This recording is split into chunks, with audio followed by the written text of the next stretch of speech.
शीर्षक अंधेरे के खिलाफ। ये कहानी है एक छोटे गांव की, जहां रोज रात को अंधेरे की चादर सभी घेर लेती थी।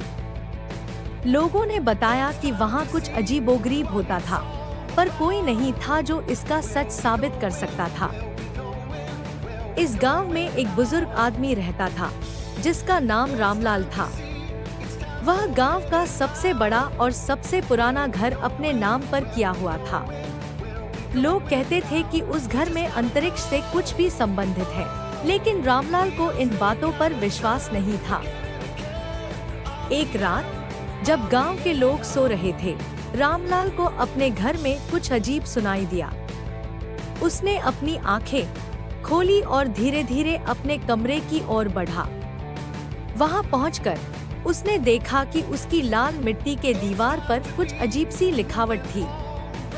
रामलाल ने उसे पढ़ने की कोशिश की, लेकिन वह अज्ञात भाषा में थी। धीरे धीरे रामलाल के साथ घर में और भी अजीब घटनाएं होने लगी। उसे लगता था कि उसका घर किसी अनदेखी शक्ति के प्रभाव में है। उसने अपने दोस्तों और पड़ोसियों से इस बारे में बात की, परंतु कोई उसकी बातों पर ध्यान नहीं देता था।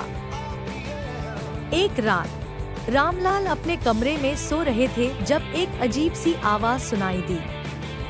उसने आंखें खोली और देखा कि उसकी स्त्री उसके साथ बिस्तर पर नहीं थी। उसने अपने चादर को उठाया और बाहर देखा, परंतु कुछ भी नहीं था। उसने अपने कमरे की ओर देखा और उसने अपने बालकनी के बाहर कुछ देखा। वहाँ एक अजीब रूप में कुछ देखा था, जिसकी चाइनी में कुछ भाई का छिपा हुआ था। रामलाल ने अपनी आंखें पीछे की ओर किया और उसने अपनी स्त्री को देखा, जो एक सफेद साड़ी पहने हुए उसके पीछे खड़ी थी। रामलाल ने उसे बुलाया, पर वह उसके पास नहीं आई। उसने फिर से अपने कमरे की ओर देखा और उसने अपने कमरे के एक कोने में एक और अजीब चीज देखी।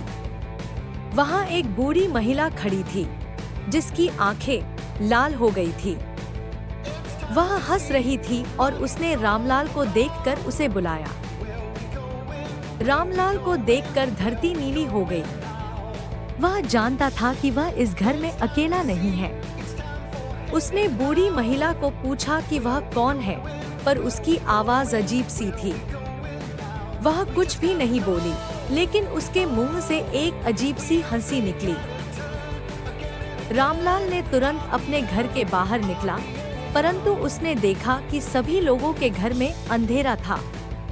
वह जानता था कि वह यहाँ अकेला नहीं है, और उसने दोबारा अपने घर की ओर मुड़ा।